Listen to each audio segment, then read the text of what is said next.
Welcome to the fucking show. Welcome to the show. Haven't seen my nigga recline back. Real niggas making a speech, so acknowledge. Welcome to the smallest podcast. You know who it is. SOE Cash Cow, and I'm here with my beautiful queen and co-host, Miss Marie. Miss Marie, what's up? Man. How you feeling today? Feeling like it's good weather outside. Good weather outside. And you're supposed to have good energy to go with that good weather, so that's what I'm on. That's what I'm on. It's a great day today. How about Positive you, energy, positive frequencies. all that. All good. Yeah, how was your week? Everything was good. The week goes past so fast now. When you're working in two different time zones, it's the day, the time just fly right on past. So, yeah. It's interesting. Get into it. Indeed. Get into it, get through it. You done with school now, right? School just let out? This is last week? Yeah. And then I don't know if we're going to do the summer program because, like I said, my guy, he just had a baby. So he's tied up. And his mom, I think she has some things, because she usually does the ladies. So I think she has some things going to where, she can't commit. So I don't even know if we're going to be able to do the summer program. But, I told them if they need anything, let me know. I'll be able to step in and, Does it have to be somebody that they cleared already, or like could you already hire somebody else and they can step in? No, they could if they wanted to, they could hire somebody else. I don't know if they want to hire. No, I mean like you. Oh, like me. You chose another person to assist you. Oh, yeah, absolutely. So like they don't have to be like verified first and then like go through a process. Well, if y'all want to help the goddamn kids. Yeah, absolutely. No, if some ladies want to help, right? They want to help their kids, but yeah, it's just they don't have to have it's no qualifications for real. You know what I'm saying? But we just out for the young youth. Yeah, you want to teach young ladies, and, we want to make sure, but they definitely have to have something that we see of some value. So it would definitely be an interview process, of course, but still, you know what I mean? What can they do there? Right. Or what is their idea? Right. What's their idea? What have you done already? Yeah. That's really what it's about. What have you done already? You know what I'm saying? So those type of things. But yeah, other than that though, it's summertime, so got the kids. I got my son. My daughter. She it's summertime for her too, but she at college. So man, I know that boy. Now she taking classes over the summer, or she just stay on campus? No, she ain't even on campus no more. I don't even think she's taking no classes over the summer. Okay. But I think she took some extra classes because she wanted to get some extra classes or certifications under her belt. So she got an apartment out there? No, she stayed right in Twinsburg with my father. Okay. She stayed at the house. So you can't beat that. Yeah. Please. She stayed at the house. That's a beautiful recipe right there. I love it. I love it. That's a good thing. So earlier this week, let's get to our topics. Earlier this week, you guys said me something. We'll go ahead and take a listen to it with Eddie Griffen. Eddie Griffen. Louisiana just passed a law. If you're homeless, you get an automatic 2 years in the penitentiary, and you get to go out and pick cotton, because that's what they do in the penitentiaries down there, Alabama and a few other southern states. So let's just cut through the chase. They just legalized slavery. That's all.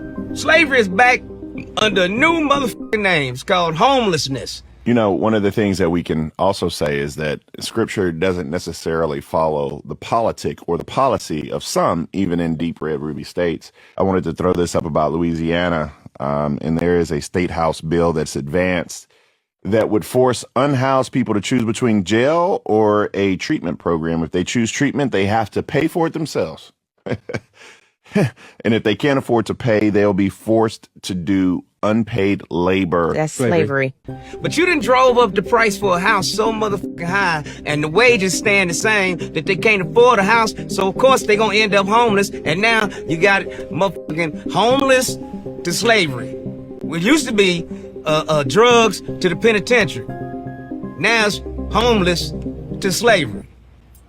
Fuck you. If you're homeless in Louisiana, please, go knock on a relative's door and see if they'll let you stay there. Because otherwise, you're going to be picking cotton.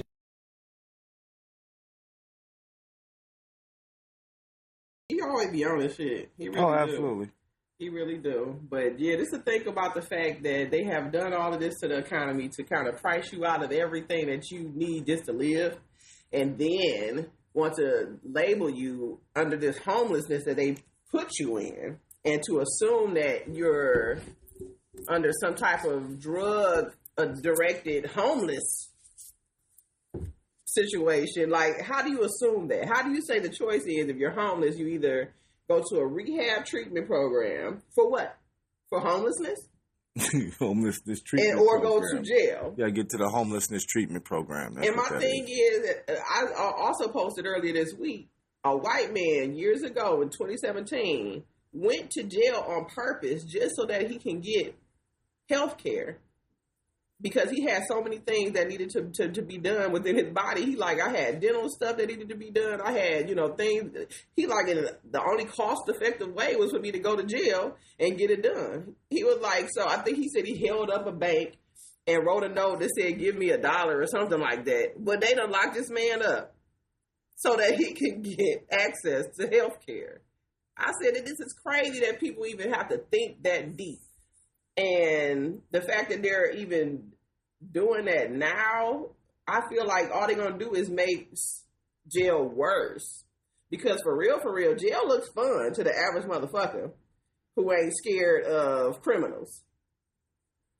Because you go in there and you kind of live pretty much like you just at a summer camp. The way you see that shit on online, and them niggas be with cell phones in there having fashion shows, they in there they do too much in jail. So it's like they make it look fun, but I feel like they're going to definitely make jail a lot worse. And the fact that he said he's going to be out in the cotton fields, I definitely believe they still get cotton fields down in Louisiana. Hell yeah. Because a lot of places that's still in slavery. They still got plantations down there. That's sad. That's still so sad. Plantations down there. But yeah, not with overseers or nothing, but I'm just talking about plantations that are still standing that they do historical tours with and stuff like that. Oh yeah, but they do that all over. Because I definitely went to one in South Carolina, but I definitely think that there are still slaves. That's the South. In Louisiana somewhere, in those little small towns. What? The small towns? Not in the jails, but just regular slaves. I believe that. I really do. I truly do. I think that you probably could find, if we went deep enough into some areas that people ain't really thinking about. Well, I mean, listen, first and foremost, people do ignorant shit like that all the time. Because I just seen that, like, two white women or a white couple or something, they had, like, 3 or 4 kids, and they were, pretty much had them as slaves. You know what I'm saying? I think they adopted them, and then just was making them do whatever the fuck they want. That happens a lot. You know what I'm saying? So people do that type of shit on some old just stupid shit. But going back to what you were talking about, see, another reasons why they're doing this is because, and see, they're not gonna say this, but one of the real reasons they're doing it is because since they privatized slavery, slavery. They've privatized slavery, or they privatized the prison. Mm-hmm.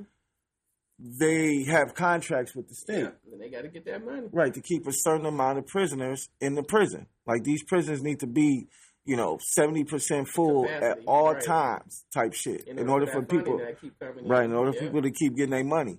And these prisons are not being that way because motherfuckers really ain't committing crimes like they are trying to say. Like, I was just watching Killer Mike today. He was saying the same thing. Like, they keep reporting, crime is running rampant, but really crime is going down. You know what I'm saying? But that's not what they want you to believe. They want you to believe that, crime is running rampant. There's Mexicans out here doing all type of black people out here doing it. They want you to believe that, but in actual statistics show that crime is actually going down. You know what I mean? So, the propaganda that they're pushing is, because they want, individuals to be, locked back up and keep these prisons full so they can keep getting their funding. And there's nothing that we're going to do. There's nothing that we can do about that. You know what I'm saying? No way we can change the prison system. I mean, you might try to put some petitions, but prisons ain't going nowhere. And prisons, and they've always made sure that, the 14th Amendment, kind of, solidified that. Like, yeah, you're free unless you commit a crime. You know what I'm saying? Mm-hmm. Then if you commit a crime, then, you're not free anymore. Now you're locked up. Because honestly, you are. You're locked up. So now you're locked up and you are subject to whatever the fuck we say. So if we say go out here and pick this cotton, you gotta go out there and pick the cotton. If you don't pick the cotton, that's fine. You're going to be in solitary confinement or get whipped. I don't know how they doing it down there in them chain gangs in the South. So you might still be getting whipped or some shit like that. You know what I mean? So, you know, it's sad, but you know, once again, it's just another way for them in the South. That's why they call that shit the dirty South, yo. That's why they call it the dirty South, yo. Because that's some dirty shit. It really is. And people, again, how do you fight something like that? Right. I just don't understand. People be so ready to talk about, oh, they have already put the game plan together. They have already made strategies for every fucking attack that we have. They have mastered the chessboard. We have yet to even know how to play chess. And we get checkmated like a motherfucker right now. The only solution I feel like at this time is to get the fuck up out of here. I swear. And that's all I be thinking about every day. Like, how can I get up out of here? How can I make it right somewhere else? Like, because this is not the place to be right now. It truly is not. You are, and the fact that we think that we free out here just because we're not in prison, I still feel enslaved because, again, like the fact that I had to have 2 and 3 jobs just to make a check take care of my livelihood.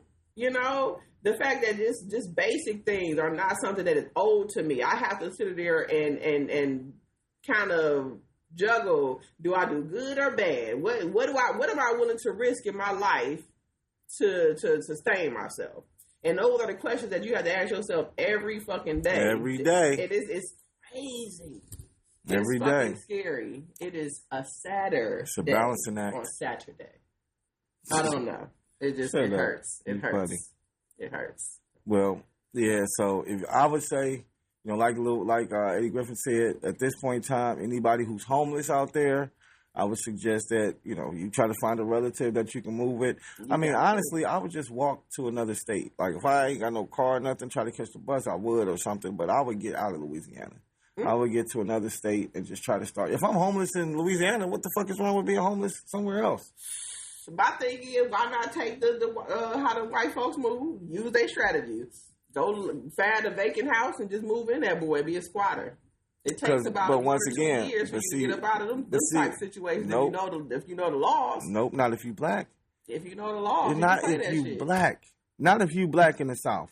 That shit ain't happening if you black in the South. I guess you got a point. Man, listen. If you white in the South, then yes, you can do it. Yes. If you're black in the South, you will get shot. Yes, you will get shot. Then you will get shot dead. Okay, in the night. While you're squatting. I swear. My God. In the night. They have a show called Squatters where a man, I didn't even know about it. I just kind of stumbled upon it. But I have heard of a show called Squatters. It's crazy. This man has created a team that kind of goes in and helps people who are in situations where they have squatters and just how to get them out in a timely fashion. This woman had land. She had land. I'm talking about she found a big ass fucking this vacant property and moved her ass into this beautiful house, all this land, and she's just there. So the man, his process is he contacts the owner. He gets the owner to sign a partial tenant agreement to say that they're supposed to be there. So now they go in there and like, okay, well, I got a, lease agreement. Where's yours? We can easily solve this. Just bring me your lease agreement and we can kind of figure it out. And they, of course, don't have that. So they start to push their way in while this person is there. And the person, of course, thinks that just because they're there that they can run some shit, but they don't have no legal obligation to do that. So they then start breaking it down where they find stuff that they're scared of or maybe something in their record that they can pull up to kind of help expedite the process. The one lady, she was scared of snakes. She had made a report talking about it. There was a snake issue in her house. So what the guy did was hired a snake person to come in to build a snake enclosure in the front part of the house. The lady comes in with this big ass tote with a snake in it. And of course, the lady freaks out. And now she's ready to go. She was out that house in 24 hours once that snake got there. But it's like the game that you had to play. But it's like, again, every state has laws. And if you find loopholes, you're going to figure out how to fuck it. And they always do. But it's amazing that they can sit in these places for a year or two just because those are civil issues and not something that would be considered criminal. Right. That's wild to me. But yeah, I thought that show was very interesting. Squatters. Yeah, Look, I'm taking that. notes. I'm gonna check for real, that. for real. Check on that because that's crazy that somebody would literally even have the mentality to say, "Hey, you know what? Look, I'm this about empty house. right. I'm about to go into this empty house and Just live start there." moving Right. the stuff in. Nobody's here. Like, how? How do you do that? And of course, they're white, so of course they can walk in and out, and then nobody questions them. But let a black person, they can never. As soon as they see a black face, what's going on? Are you robbing the place? What are you doing? I have to call the unit. Right, and once again, as soon as the police show up, and you be like, "I'm squatting." Yeah, squat on this bullet here. Right, they're gonna shoot your ass. Like, that's it. So that is crazy. But yeah, that's the difference. We truly have no freedom in this place. If you got brown skin, you have absolutely no freedoms here. So you are in some type of slavery or limited slavery if you're outside of jail, because it's still slavery all the same. Because they make sure that we don't get the best of the best with anything. We don't get any of that. The lowest, the jobs without the wages. It's just always foot to mouth with us, and I hate that shit. Waiting for the scraps. That's how they do it, and So shout out to Eddie Griffen. Let me see, what's the next topic we had? We had something else. It's not popping up. Eddie Griffen keeps popping up. He's important.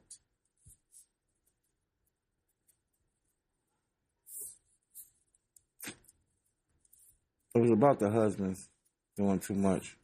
Husband. Yeah, right here. So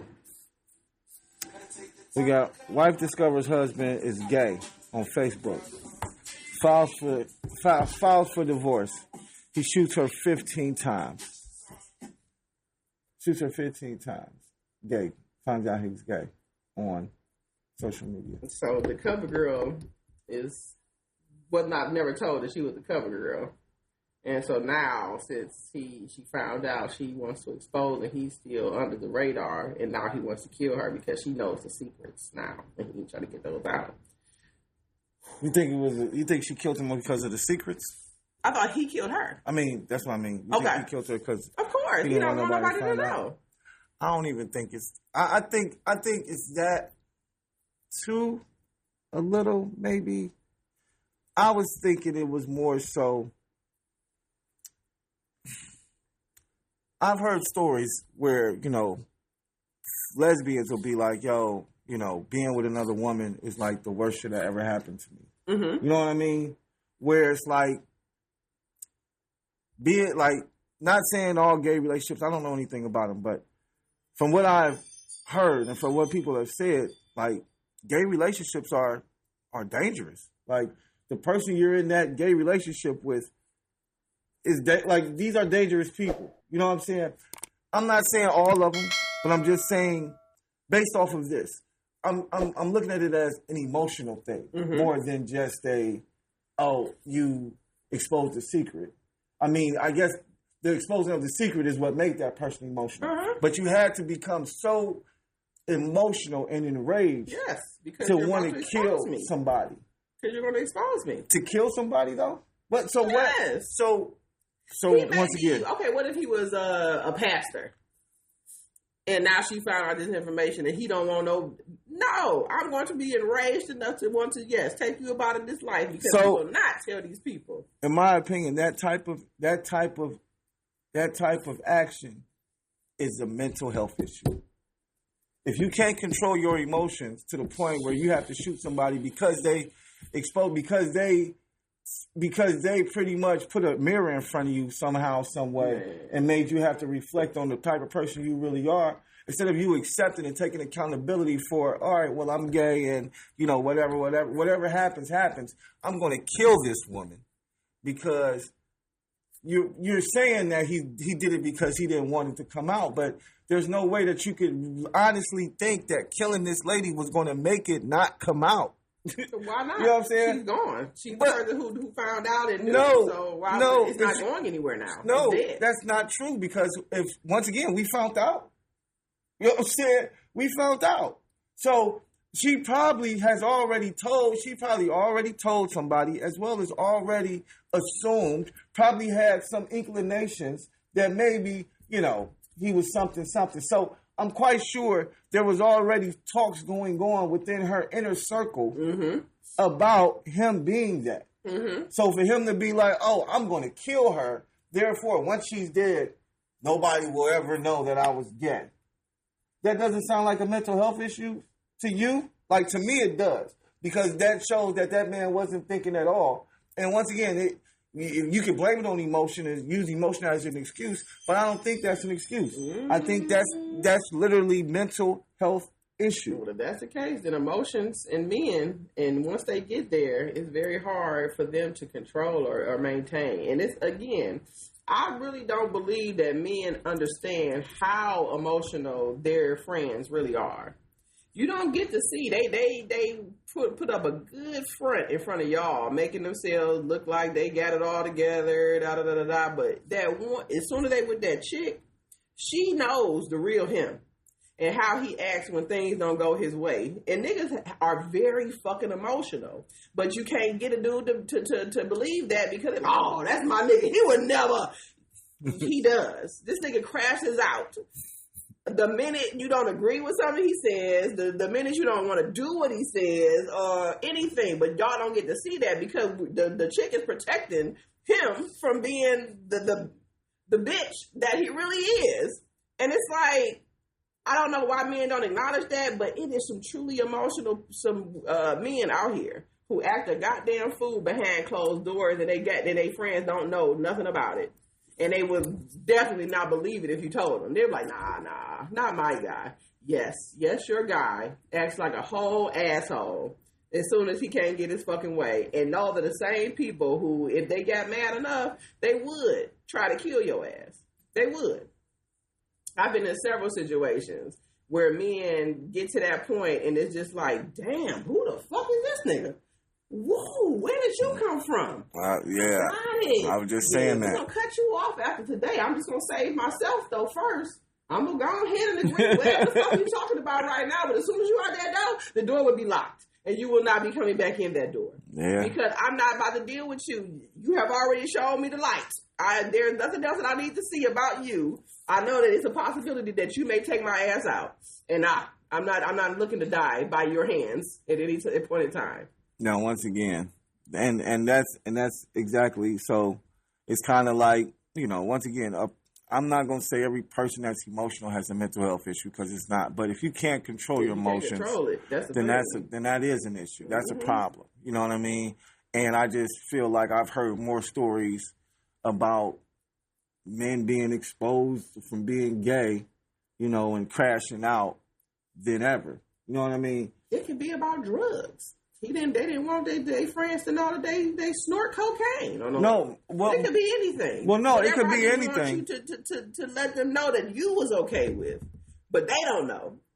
But you was okay with it. But if you expose it after we done got mad, it's a problem for me because now people gonna be looking at me sideways. Well, what I'm saying is, or what I'm trying to get at is the gay part of it. Okay. Right. When we speak about like homosexuality and being gay, I think it was a rapper not too long ago who had an issue. His girlfriend came out and said that he liked pegging, right? Okay. And showed like some text messages going back of him like asking her to get a strap on. Wow. And her, saying she got it and him being excited like he can't, I'm saying can't wait, shit like that. Wait to get home, babe. Now listen, so one of the discussions was, is that gay? Because that's a man doing it with his woman, right? Mm-hmm. Some people say yes, some people say no. But what the real discussion really is, and a porn star actually brought this to the light, crazy, right? Mm-hmm. Is men having a safe place to be vulnerable. Yes. You know what I'm saying? Everybody's owed that. Right, be so. It's no like when things come out that happen in the bedroom. You know what I'm saying? I don't think that's a fair thing to do. Right, exactly. Yeah. Like that was your all situation. Exactly. Like, and so now everybody else has their opinions, of course, of what the situation was. But in all actuality, I personally was like, I don't, because people were like, well, that's gay. I don't think it's gay because I feel like gay is there's a specific definition of gay. And gay is, I am attracted to the same sex. Mm-hmm. You know what I'm saying? If I'm a gay man, that means I like other men. Mm-hmm. I'm attracted to other men. Mm-hmm. Right? You know what I'm saying? Really doesn't have much to do with what goes on. Sexual satisfaction. Exactly. How I achieve that satisfaction. Exactly. Gotcha. It doesn't have anything to do with that. Yeah. You know what I'm saying? Yeah. So I think that was kind of,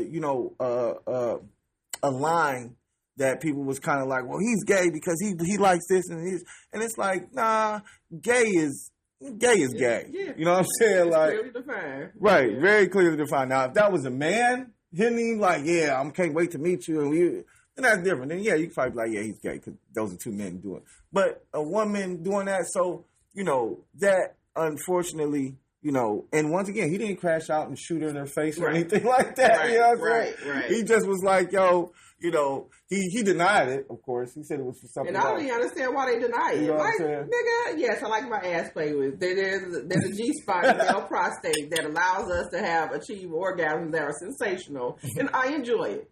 I found that out, and I enjoy it. Deal with it. And I'm going to have my girlfriend do it for me. She going to do it every fucking time I tell her to. Deal with it. Like, it is not for us to judge. Like, you don't know what that man feels. And it's like I said, the attraction for gay is for them to actually be attracted to another man. And I definitely feel like that's a line that people love to play with. Right, to blur, for sure. Like, it does not definitely dictate that. Because, again, if you know anatomy, it tells you everything you need to know. There is a pleasure spot back there. If you tap into it, goddamn it, and you find out that's the best nut you ever had, you're going to want some more of that. Hey, what can you do? You either with it or you against it. He'll find the one that's with it. Somebody posted he wanted to be in jail with the rest of the men, with for the rest of his life. People be crazy on the comment side. Anything. But, they be saying anything. And I don't even, R.I.P. the young lady who, passed away and everything. Sorry to hear that. But again, I hate that people wait until an argument or something to then want to, all of the things that I entrusted to you. All of the things that was, I considered you to be my safety or this vault for me during that time. You just run and expose, leak all of that. Like, I just feel like there's a line. And again, when people trust you with stuff like that, it's very fucking hard to deal with people after that. It's like now I'm looking at everybody like you have the potential to betray me. So now I'm always going to be looking like I have to hide certain things because I don't know how you're going to act with that information.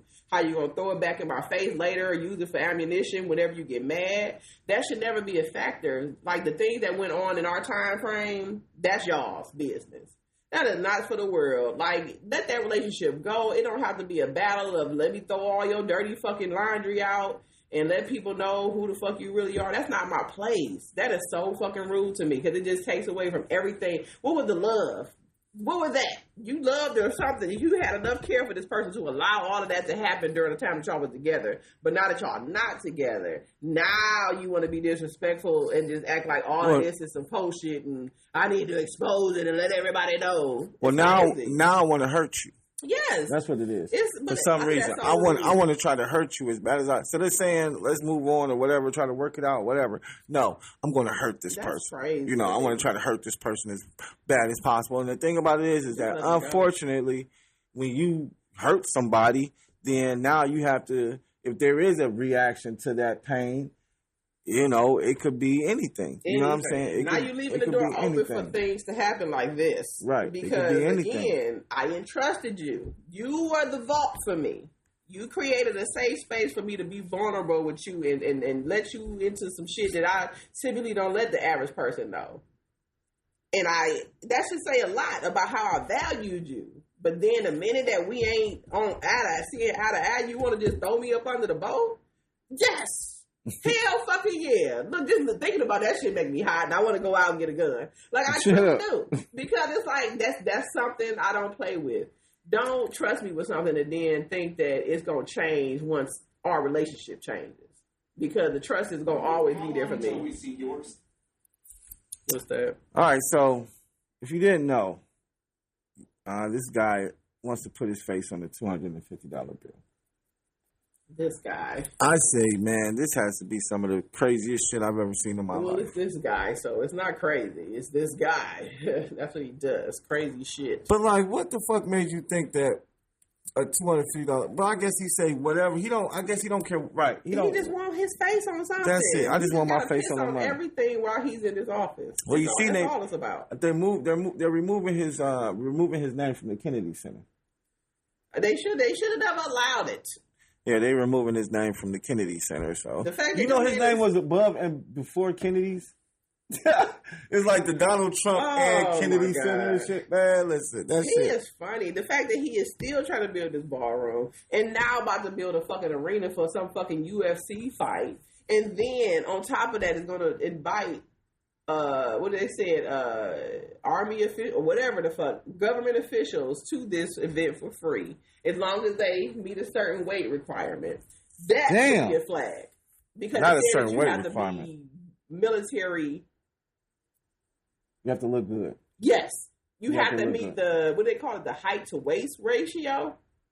Some shit that they call it. It has to be met before you come in. So this is lightweight along the lines of some Hitler shit. Crazy. This dude is like, so he is this. I would be scared to go. Is he like? It's like he's trying to like. What is he trying to? Next, he's gonna be talking about the what is it? The superior race. Man, ain't that the type of shit that Hitler was talking about? The superior race. He just ain't said it out loud. I mean, what kind of shit is that? That doesn't make it. That's crazy. Height and how they look height and weight ratio. Next is gonna be like gotta have blonde, gotta have orange hair and blue eyes like me. We'll let blonde slide, but I'd rather have orange, like myself. You don't look like a fool. This shit is crazy. I didn't know that, but I did also know that they said that he's supposed, with the Iran deal, that's supposed to be $300 billion to Iran for reparations. And a black person ain't seen the dollar. For the reparations for the war, though. The war he just started. They want reparations for that shit. Like, nigga, you just started some shit for no reason. For absolutely killed people. And people died. Kids died. Families died. People died. And for what? For nothing. For his ego. For nothing. That's it. That's crazy. This is crazy. I just wanted to touch on this right quick, just because it was in the news. $250. My thing is, why $250? Why do you have to create a whole new bill? And then my next question would be, why they gonna actually spend the time to print this $250 bill, and for what? As if why do we need this? That's like a $2 bill. What do we need it for? They're gonna print some. Some people are going to buy some, and they're only going to be worth $250. Man, like they're never going to be worth any more than $250. He is not a valuable source. I would not put into that stock investment. Not at all. Yeah, he's only going to. That's all that's going to be. Yeah, that's all it is. Buying him back when he up out of office, because nobody want that bullshit. Imagine needing a job in this economy. All right, so right quick, we had this right quick, but it said a group shows up to a hiring event in bonnets and do-rags, then realizes their competition came dressed in full suits. Imagine needing a job in this economy and showing up to a job interview in bonnets and do-rags, and your competition show up wearing suits. I'm wasting time. Let's get it.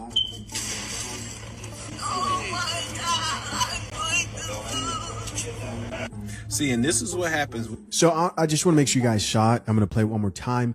She's there, with her friends, family, who knows who it is. Of course, employers are thinking, out of everybody here, all these unemployed candidates, who's our best investment? She's like, hey, we showed up looking like this, and the competition there showed up in suits and ties. Let's check it out.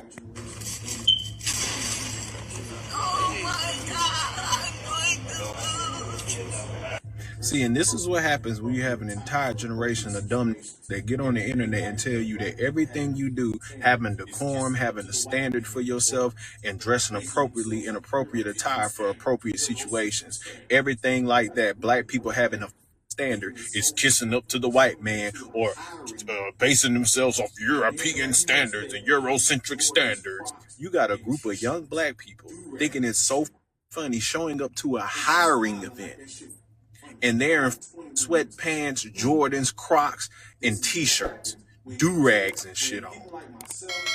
And she's smiling like that shit funny. And they're like 21 years old. Right.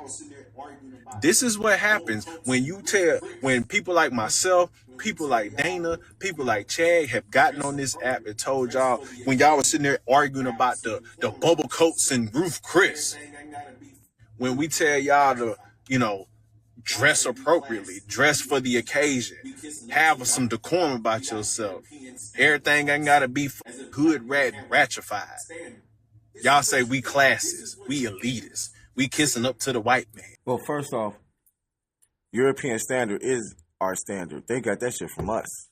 We taught the motherfuckers how to dress and all this other shit. So we taught everybody everything. So that's that. But I ain't had to finish that. We already know what that's about. Job readiness is what is missing. They don't have that in schools no more. The fact that we would get taught, we had like education, home ec. We had home ec, there it is, home ec. Wood shop. Life. We had wood shop. Wood shop.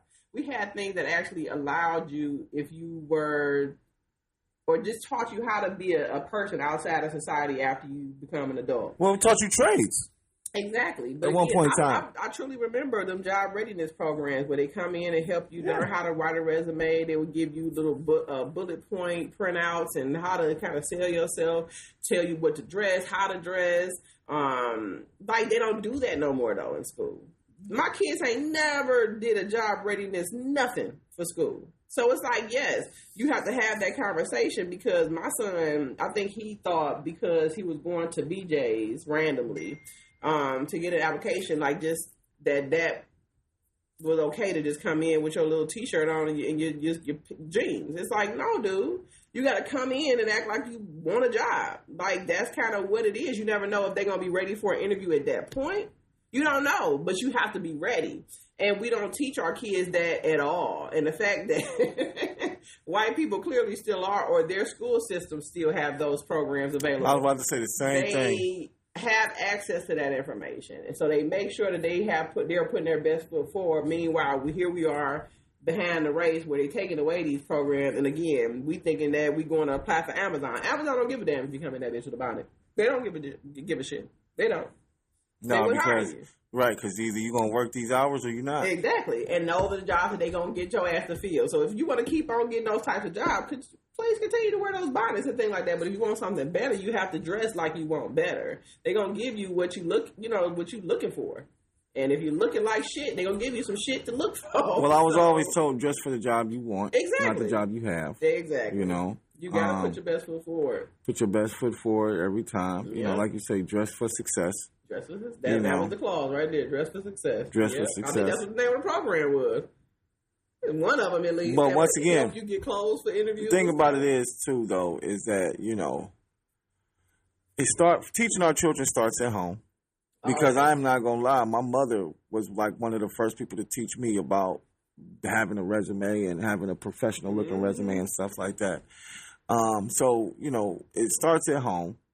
You have to teach your children, right, yeah. If I was a parent, I would be upset and embarrassed. You know what I'm saying? Like, to have your child, right, to have my child go to a job interview, dressed like that. You know what I'm saying? We would definitely have a nice long talk. But, it's missing in the schools, but it's missing in our schools. Mm-hmm. Because once again, in the suburbs, they making sure that they know how to dress for success. They making sure that they know how to do resumes and all that stuff. You know what I'm saying? Before they leave high school. So yeah, it is something that our children need to definitely learn. I think a lot of it comes from everybody wants this. Everybody thinks that they can have this instant success. You know, everybody think that they can go viral on Instagram. They think that they can go viral on YouTube. You know, everybody, you know, especially these young kids. All these young kids feel like there's an opportunity out there to go viral. And they're going viral. So going viral in this day and age for us is like getting a record deal in our day and age. You know what I'm saying? True. When we were out rapping and trying to make, you know, where we're trying to get a deal with the record label, where it was like it's a 1 in a million chance that that's going to happen. With these young children, that's the same thing with them. Oh, I'm gonna be on Instagram. I'm gonna be posting on Instagram. Maybe it's a 1 in a million chance that any of the shit that you post to go viral and put you in a position to make any real money. You know what I'm saying? Now, if you know, do it the right way and look into actually maybe becoming a content creator, and you see what it takes to become a content creator, and you start doing those things, then there is a possibility of you to make, you know, a living and some money off of it. But once again, that's going to take work, dedication, just like a real job. You know what I'm saying? Still got a commitment behind it. Right, just like a real job. So it's either you're going to work either way. You know what I mean? So that's what, you know, a lot of these kids right now, they think that they can be baddies and stuff like that and be on the Zeus Network fighting all the time and stuff like that. Nah, baby, you're not going to get picked, okay? Sheesh, you ain't as bad as you think. Right. I mean, if you're not going to get knotted up every 5 seconds just so you can go viral, feel free. Not knotted up. You funny. Worth it. You saw Ray J with that knot. I think he thinking twice about that knot he got. That was hilarious. Did you see that damn Yeah, that shit was stupid, man. I didn't even understand where that came from and why it happened. And he just was talking about he's having a heart condition. This man just like 2-3 months ago talking about he on his way to die. Hey, but you gonna sign up for a fight, and then trying to make it seem like the fight was rigged and set up at the end because your ass got knocked the fuck out. That is crazy. The feds is looking into that. You know they looking into that because they looking into it because it was a sanctioned fight, and if there was somebody, if it's a sanctioned fight and there was some type of, you know, somebody supposed to be trying to throw a fight or some shit, oh, that's illegal. And he said that shit on camera. Yeah, that's illegal. What you doing? I'm like, damn, dude, really? You can at least act like how Blueface did and wait until after. Right. You could at least wait it. But yeah, that's you illegal. did that shit in the ring with all the cameras on. But once again, he might have been lying. Like you said, Ray J does. We don't ever know when Ray J is lying or telling the truth. We don't know because that's I don't think anything's all about wrong. views. I don't think anything's wrong with his heart. Ray J is just a honestly, I don't. To society. Because just think about it. It's like, you know, people will say things about having health issues, but as long as they keep living, nobody, you know what I'm saying? Right. Nobody cares. It's like, I don't really believe you no more because you're still here. You don't really look no sicker than the last time I saw you, so I don't know if I should believe you or not. There it is. I don't know.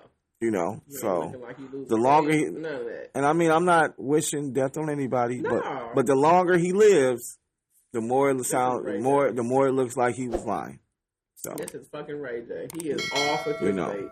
I don't trust. That's nothing. it. That's it. He's all for clickbait. That's all he is. The fact that he always be acting playing into the gay card and he does whatever the fuck will get him views. So for me, him, the little E-Kane shit, they do anything. They say outlandish shit just for the clicks. It's all about the views. It doesn't matter because at the end of the day, they're going to get the engagement. They're going to get that check regardless because under those people having conversations about everything. That engagement is crazy because people trying to figure out why you're saying this. People trying to back you up and say, well, he just crazy because he may be dying. And it's all these arguments that go on. Not because this nigga acting like this because he about to die, man. Like, He's what? Funny. Like, so, you know, like I said, I don't wish death on anybody, but Ray J, definitely, you just don't know, man. You just do not know with that guy. He got that Tommy Hearns knot. You funny, that bitch was right upside his head, right? So you seen the roast, right? Yes. So did you like the roast? The roast was awesome to me. That awesome. Kevin Hart roast was great. I thought it was great. I did not appreciate the fact that they had to bring in fillers like Lizzo and Draymond and cause it's like these are not comedians because the typical roast is comedians. Right. It's like, why do you have average people on here just, making jokes? But again, they definitely made a point to say that they had writers. So I appreciated the fact that they had writers for these people, because I don't think they could have held their own without it. But I just don't understand what their purpose was. Tiana Taylor, what was the point of that? My girl Regina Hall, like, I love her to death, but what was the point of that? Like, I just don't feel like those were parts that really made a difference here or there. Like, y'all could have found somebody, or another comedian or something to fill in those gaps. But the actual comedians that went up there, I think they were all hilarious. I think they all were hilarious, except for, of course, the little racist ones, of course. But I think they were hilarious. All right, so did you enjoy it? You did have something. Yes. Did you have something? Did you feel some type of way about the George Floyd joke? I did not feel a way. Only because when I look at comedy, I feel like comedy is relief. It makes fun of things that the average person tries to stay away from. They try to make light of everything. And it's only because it comes from a place of just trying to stay out of misery. That's what comedians do. It's almost like the average comedian, I feel, is a depressed individual in real life, for real. But they are able to find ways to kind of make light of things and turn it into something that people can enjoy and find happiness about. So for me, I understand what comedy is. So I don't take it to heart like that, but coming from where it came from was the issue. It's almost like, dude, who are you?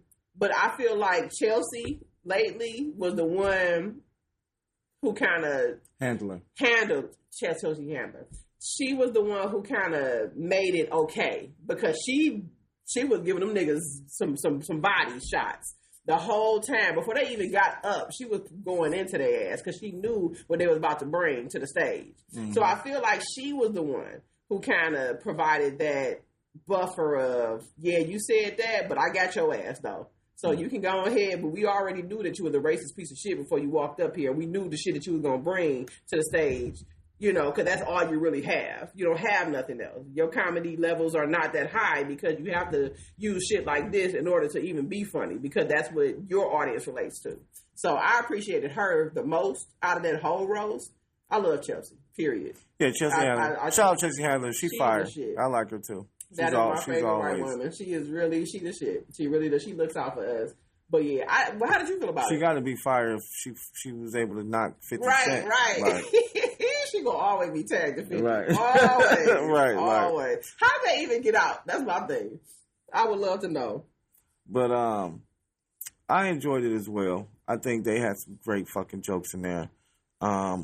When the one guy said that Kevin Hart came over here on the ship in a bottle, on the slave ship in a bottle. That shit was hilarious, bro. That shit was hilarious as fuck. It was a few jokes that hit me with that was dying. Pete Davidson was the one who had me chuckling out loud when he called fucking Cheryl. When he called her the Babadook. I said, this nigga's crazy. I never even thought Pete Davidson was funny because I never really watched him. I just thought he was just this corny white guy that you always see on TV some kind of way. I never really was a Pete Davidson fan. But that one, when he made them jokes, I was like, hilarious. I need to go check him out. I need to go back. Oh, Pete Davidson ain't bad. I never paid attention to him. Yeah, Pete Davidson. He's pretty funny. He could be funny. He's hilarious. He got some pretty good. He got some pretty funny movies and shit. Man. But when it came to, first off, I felt like it sounded like he messed that joke up. Either he messed the joke up or he threw the George Floyd in hell in on some improv shit. Just threw it in there. Now, once again, you know who he is and you know what he does. Oh, you didn't? I did not. Well, yeah, I know, because he did the, what is it? The White House, like a roast, not the White House roast, but he did something at the White House where he said some racial shit. Okay. About Puerto Rico being like a island of trash or But that's something MAGA like that. audience. That works for you because that's the people who want to hear that bullshit. Well, that's what people were pretty much pointing out was like, culturally, it's a difference there. You know what I'm saying? Like, yeah, in a place like that, those type of jokes are going to go over well because there's a bunch of racists in the room. Exactly. They find that funny. But in a place where, you're supposed to be roasting and showing some type of honor to, a black person, right? You want to try to keep, One would think it would have been about Kevin Hart. The slavery and racial undertones down. But once again, knowing the type of comedian he is, and I mean he's a shock value type of comedian, right? Then I knew he was going to say something. I knew everything he was going to say was going to be racist. Yeah. Period. You know what I'm saying? So it was, for me, I knew what it was. Shane Gillis, I've watched Shane Gillis in a couple movies. He's pretty funny. He can be funny. I'm not going knock him.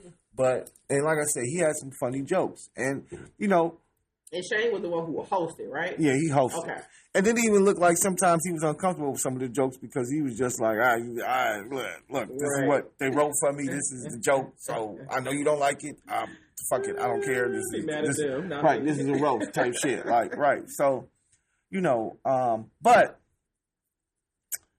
I also feel like, because I even made a post too, I guess at one point in time, I did feel like the George Floyd was a little too far. Okay. Right? I did feel like, because when you hear people start talking about it, it's like, all right, well, it was your roast. And, and you were laughing at the joke. But what was he supposed to do? Now. That's my question. Now, see, that's the mountain that he's standing on. And that's what everybody else is kind of saying you should have did something. Like he's supposed to stop. Hold up! Like during his whole roast to see me like, no, simmer that down. No. But, censor this. No. But when it was his turn. Maybe point. Okay. When it was his turn to get the mic. Okay. He could have said something like, hey, man, that George Floyd joke, that was a little tasteless, man. Yeah. You know what I'm saying? You ain't have to go there with that. I can feel that. But, I appreciate you being here, but, that's my guy. You know what I mean? And kept it moving. Yeah. You know what I'm saying? True. Everybody would motherfuckers would have got up and started clapping. You feel me? I can feel that. Motherfuckers would have got up and started clapping like, yeah, nigga, you doing too much. Yeah. You know what I'm saying? But by him letting it go, now everybody like, nigga, Kevin been a sellout. You know what I'm saying? He been a coon. He been, tap dancing for the white man. And, even on the Breakfast Club though, he said, and I mean, I feel like he does give opportunities to black comedians and to black people and things of that nature. And like he said, he didn't say the joke, so why is he getting it ain't like he knew the joke was coming. So, yeah. But at that time, when you heard the joke and you knew it was tasteless and you knew it was something that might have hurt a couple people or made some people feel some type of way, you should have acknowledged it. That would have put, I feel like you could have did that. You know what I'm saying? So then what's your thoughts about Nori calling out Stephen Jackson? Yeah. It's talking about how he was so loud about everybody else who would bring up George Floyd, but now that some white man he ain't acting like it's a problem or something like that. Well, first off, Kevin Hart said that he reached out to Stephen Jackson after the roast. Okay. And let him know about the joke. Okay. Right? And Stephen Jackson had an attitude and said, no, it wasn't cool. You should have said something. You know what I mean? But it is what it is. Appreciate you reaching out. From there, Stephen Jackson says he reaches out to the white guy, Tony Hinchcliffe, the guy who said the joke. Okay. He said he's been DMing him. That's what he said. Saying he wants to smoke. Okay. You know what I mean? Okay. Nori, in my opinion, has I don't know if he was drunk or what, but he obviously hasn't been keeping up with the timeline of what's going on. You know what I'm saying? So by him calling out Stephen Jackson, in my opinion, nigga, you don't have your facts straight. You know what I'm saying? Okay. Because Stephen Jackson did reach out to the white guy. Okay. Was he supposed to go online and say, fuck that white guy, I'm going to beat his ass? What black folks love. We got to see the drama for us to believe it. We got to see it. Because that's how we got to act out in public. Well, the only way we respect it. If that's the only way Nori respects it, because maybe that's the way that he came at Nori, then that's different. Then maybe that's why Nori is saying what he's saying, because he's like, nigga, you was yelling and screaming at me when I did something about George Floyd. Oh, is that why it was? Because Nori did something? Cause I was wondering, like, why he going so hard on this dude? Like, what is that about? He calling him name. I forget what he called him, but I'm like, damn, what's that? Steven Jackson, I believe, went hard on Nori because I don't even think it was something that Nori said specifically. It was just something that I think Kanye said on Drink Champs. Okay. And it was something about George Floyd. I had to go back specifically and see what it exactly was. I was lost. I'm like, I just know Nori was mad about something, but I don't know where it came from. Yeah, and then he calling this dude out. And then Steven Jackson went at Nori instead of going. He might have went at Kanye and Nori, but I do remember going at Nori about this shit. And then Nori was like, "Bro, it wasn't even that serious." And then he might have even said the same thing, like, "Nigga, I didn't even say it," type shit. Okay. Like somebody else said it. Gotcha. You know what I'm saying? Gotcha. But Nori probably co-signed it, or probably was like, "Oh yeah, man, whatever, I feel you," or even giving him a platform at that time. Maybe. Might have made him feel some type of way, like, "Oh nigga, you selling out because this nigga tripping and he's saying crazy shit, and you still gonna give him a platform." You know what I mean? Yeah. So it might have been a couple different reasons why I can see that he was going at Nori. I can see that. But yeah, all in all, yeah, I mean, like you say, it was funny, and that was the only part that I really didn't like either, because I just felt like that was just too much. Like, why he got to be looking up from hell? Why couldn't he be looking down from heaven? You know what I'm saying? Man. Like, even that little twist would have made it a lot better. You know what I'm saying? But with a boatload, but I guess he can't. Motherfuckers gonna be down there with his ass because y'all belong there. Y'all, but all of you motherfuckers, but shit, I ain't gonna say all. 99.5% A lot of y'all. Percent of y'all niggas belong in hell, and you will be there because y'all is real savages and don't believe it. Savages. Due to all the delusion that you allow yourself to have, but yeah, y'all niggas is savages. What we got up next? I don't know. I think that was the last one for the ones that I had. For real. We had one more. Well, we was talking about the husbands, but Oh, random conversation. Do you drink water fresh out the tap? No. Like, not even drink it. Even if you was to rinse something off or anything. I wash dishes with Do you immediately take that first draw of water that comes out? Why is that? Is that a black thing? Well, because I want to know what temperature it is before I use it. I don't trust the water first out. Because in my mind, I'm like, it's been sitting there, settling. I need to let it run a little bit, get all the rust out or something. Well, I mean, so that's a good idea. Portion of run out is giving it out to the homies first. We got to give it to the homies first. Give the water to the homies first. Yeah, to the dead homies. That's the dead homies portion. And then I go in. Because like when I do my coffee in the morning, the water got to run for at least a minute first. And then I'm like, okay, that was the dead homies water. And now I got to put it in the water. But you're about to boil the water, Tasha. I have no rational. I say you about to boil the water. When the water gets boiled, you'll be. I just can't have that first water. Even when I go in the shower, the shower has to run a little bit before I go in there. I don't want the first water. Yeah, my shower runs That's a little the dead bit. homies. Shut up. That's the dead homies water. You gotta pour out a little for the homies. So for every portion of something that's coming from a tap, I always make sure you pour out some for the dead homies. Tasha said you gotta put out some for the dead homies because they like to run. They need it. They need it. It's like you giving back to the universe. You're giving back to the earth. That's the portion that they are owed. That's it. I will check this out before we go. Pennsylvania man destroys family home with excavator after wife ended marriage. And that's not another example of emotionalism. That's the emotions take over. Them niggas that's supposed to be so strong. The minute something goes wrong that they don't like, then now they blowing a gasket and gonna kill everybody. That's crazy to me. That's crazy to me. Why can't we just walk away and be done with it?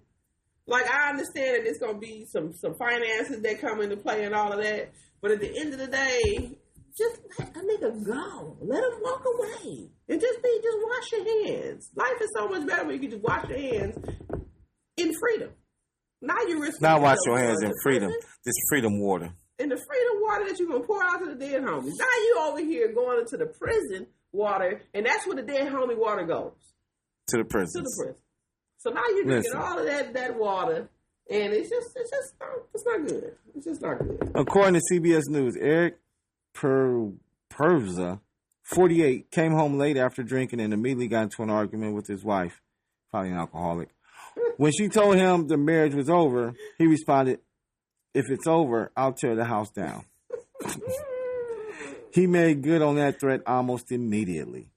Said he allegedly climbed into a Kubota excavator and began tearing off the rear of the family home. His wife and 2 daughters were still inside when he started the demolition. A criminal complaint noted that the excavator could be heard running in the background during the 911 call. Tearing up the house. Because you don't want her to have. Because you don't want her to have that house. You want her to have something that your money is going to go to pay for, so she don't get attached to the money, so that she... It's so much. It's just so much involved. And it's just sad. Because, again, just walk the fuck away. Man, that's some white boy shit. 'Cause black people don't got no money for no goddamn excavator. Man, look. And Man, we look. damn sure ain't going to take one from across the street, no stupid shit like You that. all right. This nigga had to have an This nigga had to. One of his I mean, friends next door had one. right? He Somebody had to have grabbed it excavator, real right? quick. Bruh. Hey, Tim, I gotta use this real quick. Bro, I'm about to use this right quick. For what, bro? Don't I got to worry dig up about something in my backyard. Just be real quick. Don't worry about it. Nigga started hearing the houses coming down like, bro, Home, Bro! kitchen. bro, get out my excavator, bro. Get out my excavator. Get out my excavator, bro. Sharon and the kids. What the fuck are you doing? What are you doing, bro? Said Sharon and the kids. They're fucking. They're terrified right now. Look at them. They were trying to eat breakfast. You teared out Look the at 'em. kitchen. Oh, Jesus Christ. It's crazy. I just can't. So yeah, that's some white man shit. But And that's. crazy right But there. like you say, that's emotions, of course. That's why I be scared to fuck with these niggas. That 'cause guy it's might have just- mental health issues. You never know what happens in the end. And they all end up crazy in the end. You never find out how crazy a motherfucker is until the end. And I just don't want to play those games no more. It's just too scary out here right now. Niggas went to the highest level of crazy, and I don't want to be part of that shit. I truly don't. I'm like, all right, well, whatever you say. Yes, Shut up. All right. Because I just need to lock this door. Yeah, okay. I just need you to step right behind that threshold. As soon as you step behind that threshold, brother, See me again, I got my you. God. I can't. I got you, my guy. I like my life. Well, that was a great episode. Where can they find you at? Per usual, Queen Marie _CLE, as always. Come find me there. You, sir? You know where they can find me at? They can find me at SOE Cash Cow, or you can find me at Mr. Sauce on Everything. You can find me at Black Dollar Society, or you can find me at Black Fathers Initiative with Cleveland. And make sure that you guys click the link in the bio, like, subscribe, know what to do. Really appreciate the love. Make sure you drop a comment. You know, let us know if you got something that you want us to talk about, man. We talk about that, man. Drop us a comment, let us know. We appreciate the love, and we out till next week. Throw the deuces. Peace. Peace out.